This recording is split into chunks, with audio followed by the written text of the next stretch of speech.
Good morning everyone and welcome to this Cryo-EM lectures. So, last class we discussed about what is the electromagnetic lens and how we are getting that electromagnetic lens and how when the current is passing through that why there is a motion, but we did not discuss about the what kind of motion we can see for that electron. Most of the time whenever we are discussing about the light microscope, we always telling that okay, if there is a object is if we keep object in a particular position, we can get an inverted image. So, here also do we get a similar kind of inverted image or is there any rotation? What is the trajectory of the electron when electron is going through that electromagnetic field.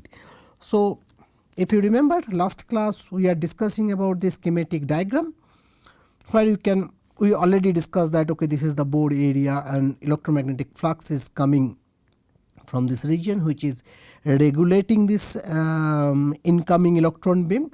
And now if you look at this electron beam, whatever is going through the center, there is no deviation. So, this electromagnetic field will be almost uniform and then there will be no changes of this path, but deflection will be more whatever is going away from the optical axis, and whatever rays is far away from the optical axis they will feel more deviation and finally they will converge in a one particular point. But this is a simple ray diagram. What about when electron is going inside this magnetic field, is it following a straight line all the time or is there any different type of trajectory is there for this incoming electron? Let us take a look. First let us understand one simple idea. So, here if you remember right hand thumb rule, you can see this is that we all know that in school physics we studies these things. So, right hand thumb rule, if you just consider that okay, your magnetic field is this one and electron is traveling through this, and always there will be a deflection for the electron in this particular direction. So, it will follow this thumb, right. So, this is the magnetic field, this is the electron is traveling through this finger and then there will be a deflection. Another possibility is this, if you just consider that okay, so our direction of current is going this direction, your magnetic field is coming in this way and then deflection of this electron it will be in this direction. So, if we understand this principle, that this will really help us to understand the trajectory, how it is moving so what is the trajectory of the incoming electron. So, you remember that this is the electron is going through this and this is the direction of the magnetic field and this will be the direction of the force, it will deviate in this direction. So, now if you just consider that electromagnetic lens, if we have this kind of electromagnetic lens, what we have? We have a magnetic field in this way. So, this is one is south pole and another one is north pole and this circularly this magnetic field it will go and a electron is coming inside that. So, when there is a magnetic field is going in this direction. So, if you just consider that okay, this is the magnetic field in this direction and electron is trying to enter in this. So, it is not following always 0 or 90 degree, there is a certain angle, and whenever electron will come out from the electron gun there will be all the angles it is going to satisfy, that is the alpha. I was telling that solid angle.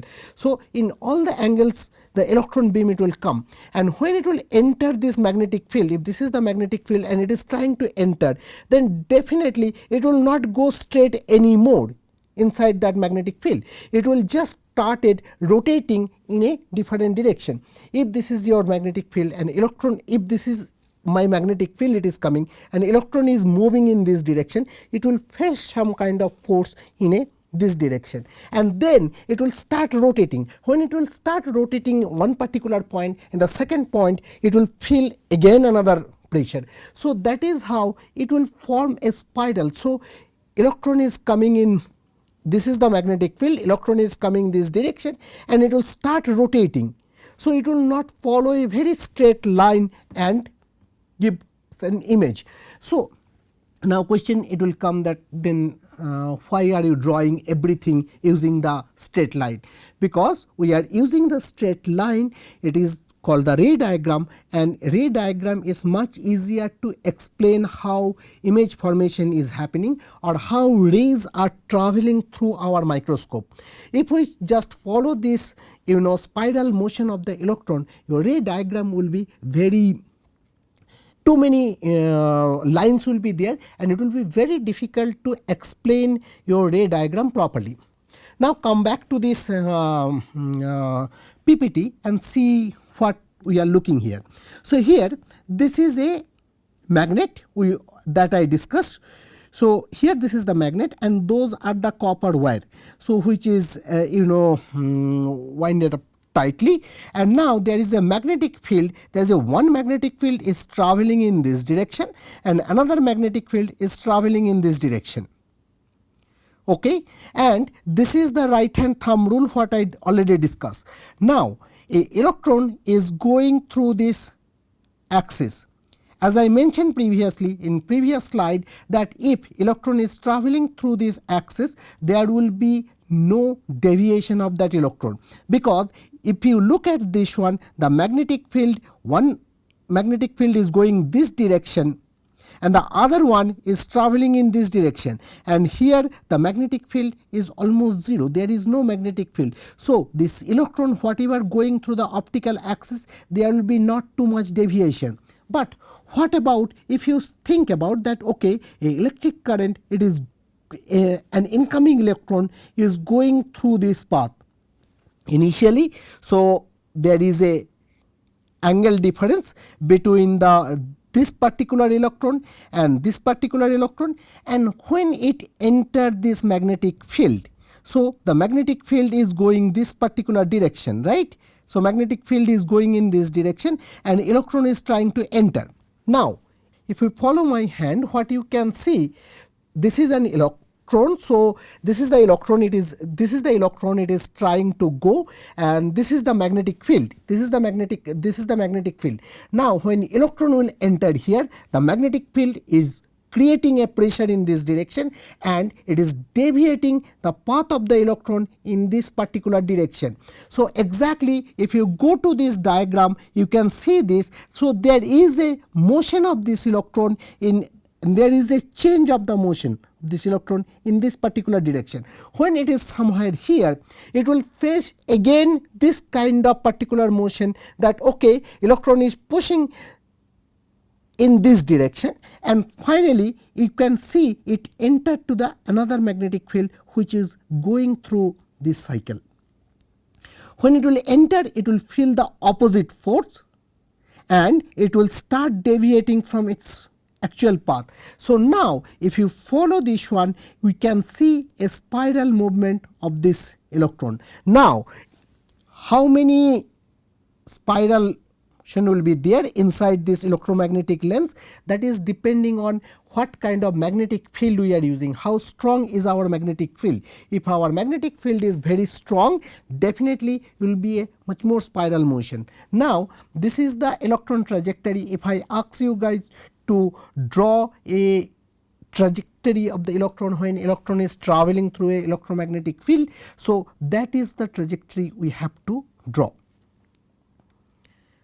Next, okay, so this is a real scenario that here this is our electromagnetic lens and this is the cross section of both the lens, where you can see those are the individual copper wire which is winding the soft iron, and this is the gap between this and this is the bore area where the electromagnetic field is coming out and which is interacting with our incoming electron beam. So now this is an object and electron beam is coming. When it is entering into this magnetic field, there is a deviation.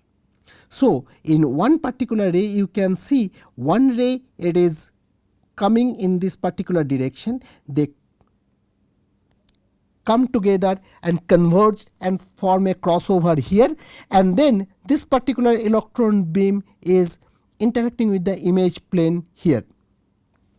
In the other side, one ray, it is coming in this particular direction and they come in this direction. So here there is a deviation you can follow. If you just follow this path, there is a deviation and it is coming and forming an image here.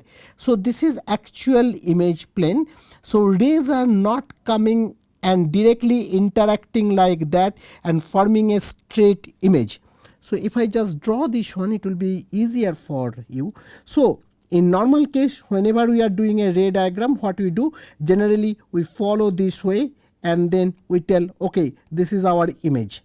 But actually you can see that path is different, it is not following the same path. Here you can see there is some deviation here. So one, it is that beam is deviated like this one and there is another beam, it is coming. So now based on this deviation, one is coming here and another one is coming here, and then it is giving us an image which is basically like that. So if you remember our light microscopy, if you just consider any glass lens, what we are getting. So if this is a glass lens and if we have a object at 2f distance or in between f and 2f distance, rays will come here and one, it will go through the center and it will form an image always like that, right. So we are always telling that there is a, so if my object is staying in between f or 2f distance, so it will form a real image and inverted image. Here also it will form an real image, but there will be a rotation, it will be not completely inverted image all the time. Based on our magnetic field, based on our what kind of magnetic field we are using, that deviation it will depend. And always remember that rays are always following a spiral motion, it is a helical motion, it will be not a straight line. Okay, so that we are discussing that, okay, even if we are considering that there will be a motion, what kind of that motion will be? Will it be only one spiral motion? This is the optical axis we are talking about that. Okay, so here if you look at, so our optical axis is this one. Any rays, if it will go through this one, there will be no deviation. But if there is a magnetic field, so magnetic field cannot be stopped suddenly here, it is depending on what kind of lens we are using and what is the magnetic field, and it is going to affect. An electron is traveling to this magnetic field and we can see a spiral motion from beginning when it will start entering. So it is not like that the previous diagram, there will be only one spiral motion like this and it will go out.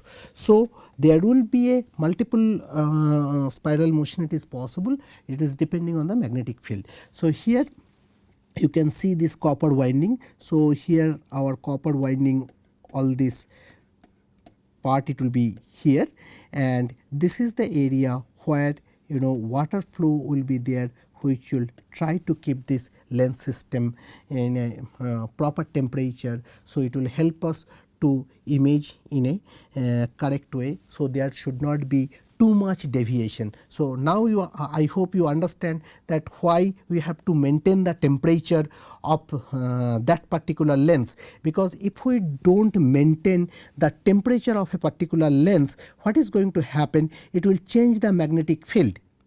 If it will change the magnetic field, it is going to change the spiral motion of the incoming electron beam, and their converging and diverging property it is going to change, and that is going to change our magnification, that is going to change our focus. and that is the reason it will be always better to maintain the temperature of the electromagnetic lens, so there is not too much changes. Old days, if you just consider the 10 years ago or 15 years ago, generally we are keeping electron microscope in a very dark room. That time we are using CCD camera and inside that dark room it is not allowed that when we are doing actual imaging, people will go in and out all the time, because if people will go in and out inside the microscope room, there will be a vibration that is going to affect our imaging.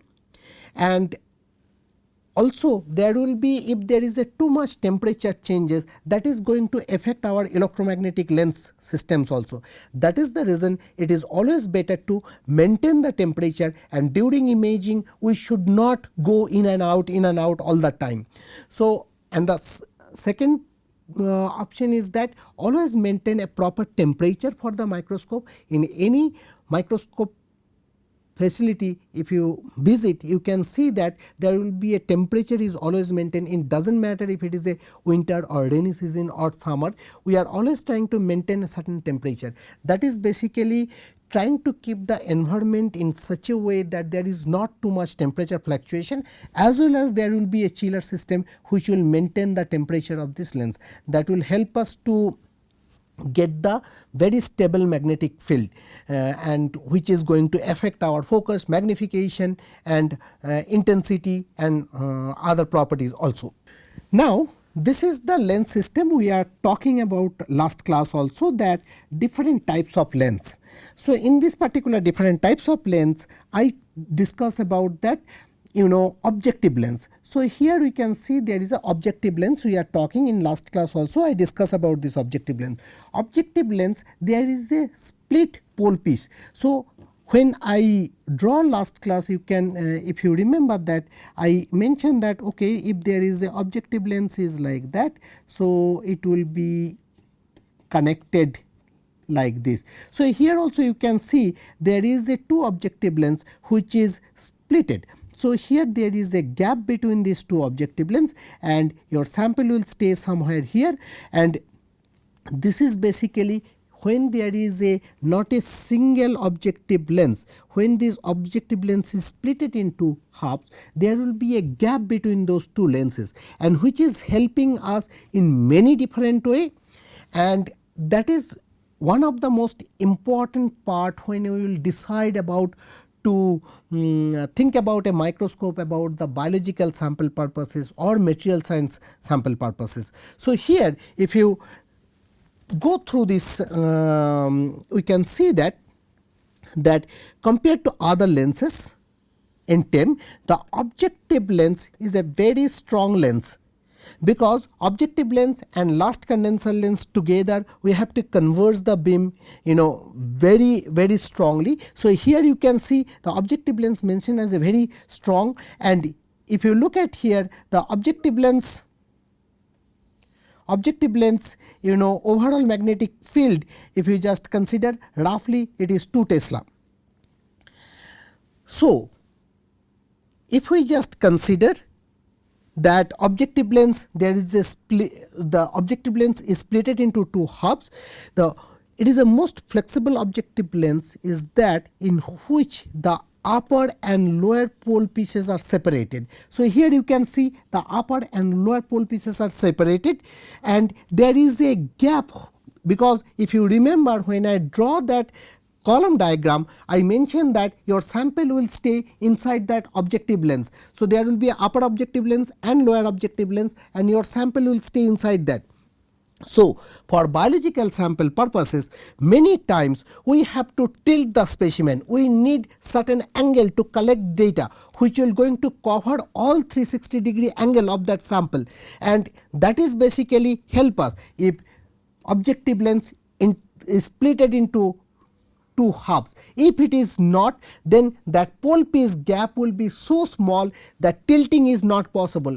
Mainly that high resolution HR10, this gap is so small, even you cannot tilt. You can just do some normal imaging at very high resolution, but doing some biological work or tilting or cryo holder insertion, those problems will be there, and because of this splitting of this pole pitch, there is lot of other benefits are there that we are going to discuss.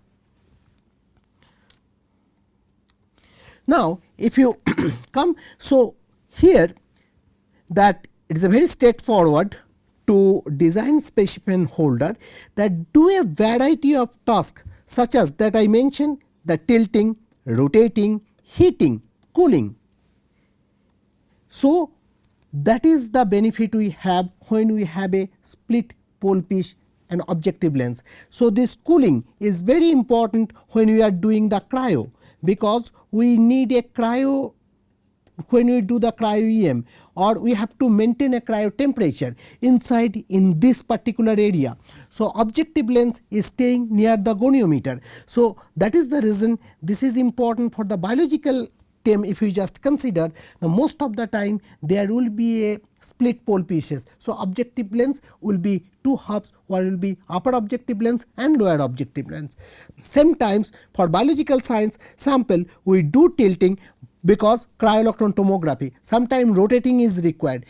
Previously we are collecting data, tilt pair data also. So, those times that rotating, tilting, those is possible if our that objective lens is splitted. Now, this also I discussed in last class that okay, that for the top entry immersion lens, this is the top entry immersion lens. So, the top entry immersion lens, there is a the flexibility is not that much. So, that we already discussed in last class also, that the top entry stage the specimen is surrounded by the objective lens. So, it is a more difficult engineering to manipulate that heating or cooling of the specimen. It is not possible to get the X-ray detector near the specimen also. So, analytical microscope. So, this is the kind of microscope we can lens we can use it for that analytical microscope, mainly for the material science purposes, not for the biological science purposes.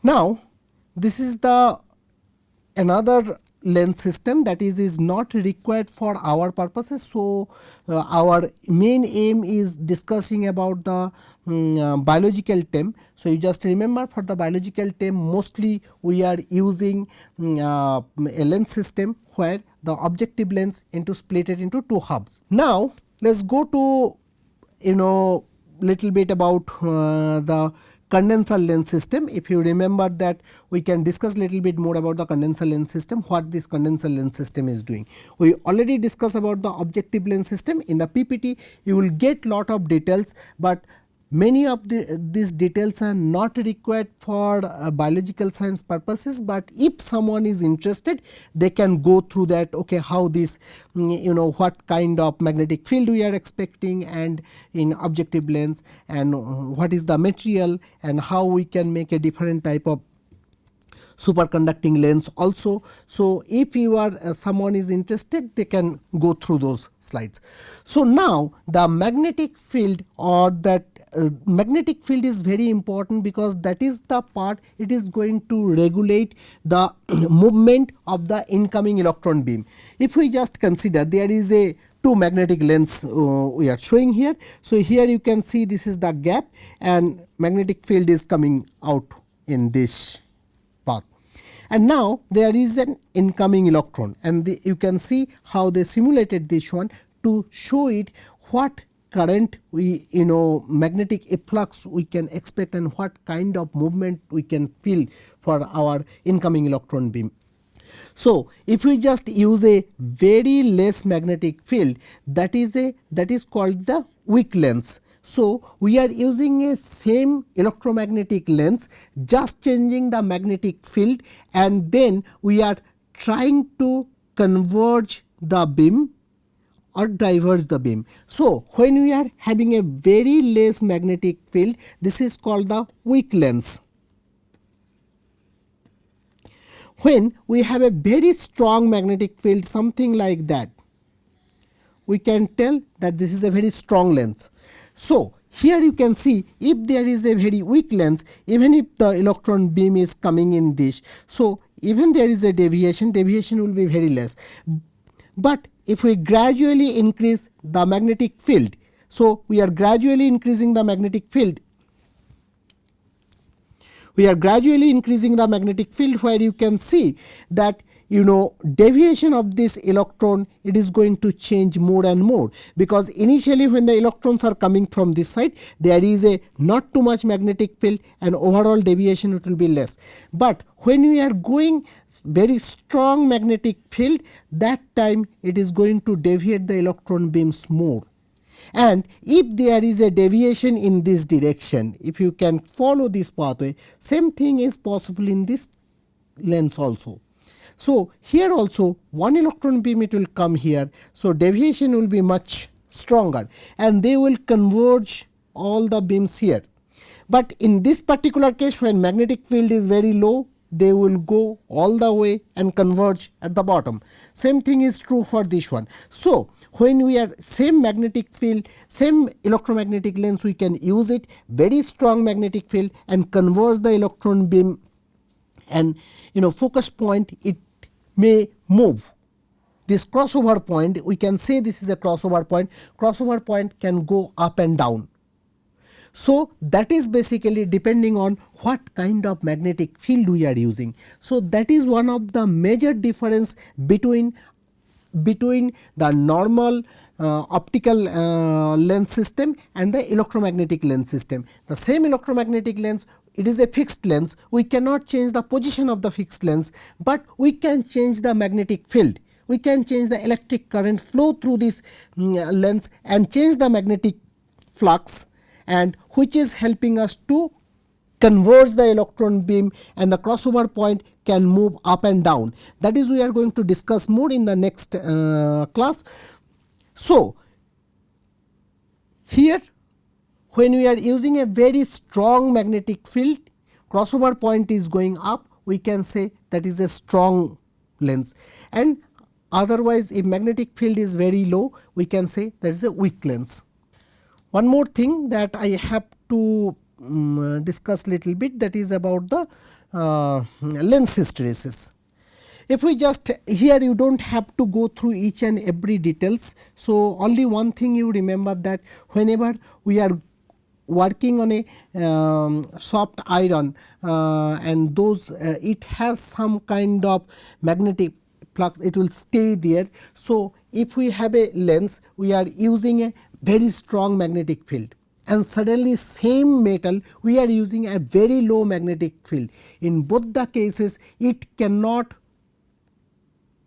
behave in a same way. There will be some, if we are using a very strong magnetic field, some of this information stored in this metal ion which will not follow the same pathway and it will not come back to the same position. So that is a problem, and that is basically called the magnetic hysteresis of the lens. So what is that hysteresis of the lens? So here if we just look at, if we just consider that okay, there is a magnetic field V and this is the path what metal is following, and this is the minus hysteresis and this is the plus hysteresis. So if a metal it is following, when we are having a magnetic field, it is changing, it is going through this path and it is saturating after a certain time, and we are going in a different direction and changing the magnetic field. When we are changing the magnetic field, it is not going to follow the same path this way. So when it is going in this direction, it is not going to follow the same, it is not going to follow the same pathway again.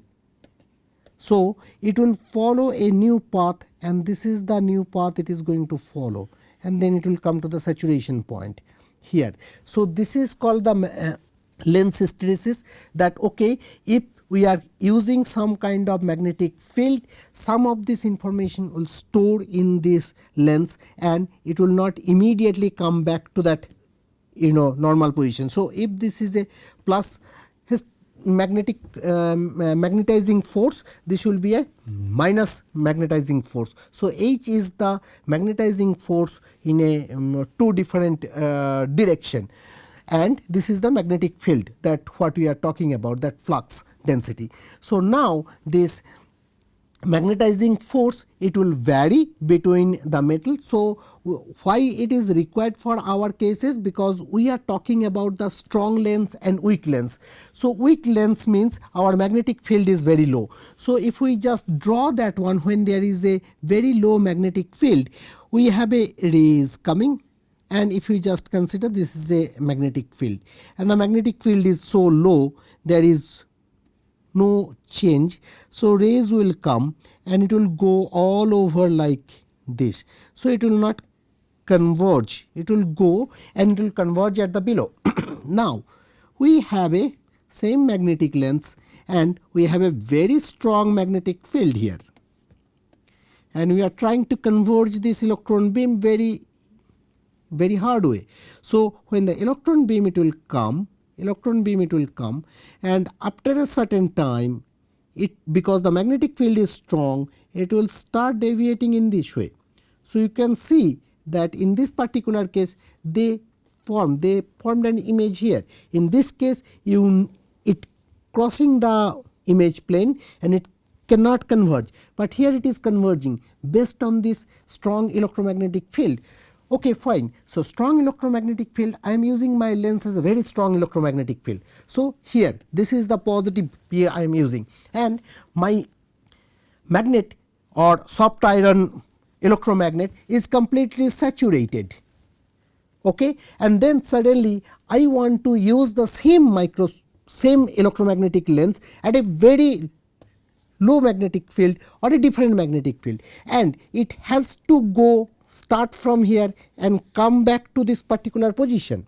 So, if you look at that magnetizing force, the magnetizing force, when it is going, it is in a different position, when it is coming back. So, these 2 points are different, it has a different type of magnetizing force, and that is going to affect when it is give us a magnetic field here to converge or diverge the electron beam.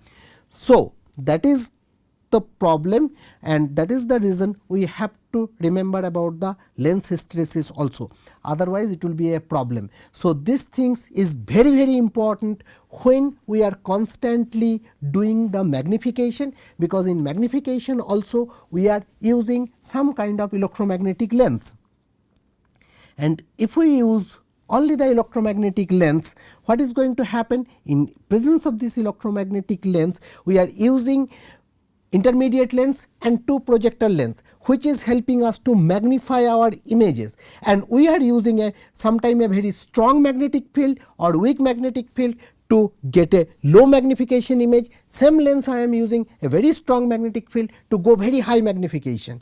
That is the time that lens hysteresis is a problem. So, if we are using a image at a very high magnification, we should not suddenly jump from very high magnification to the low magnification, or if we are working to the low magnification, suddenly within a second we cannot go to the high magnification and do the imaging.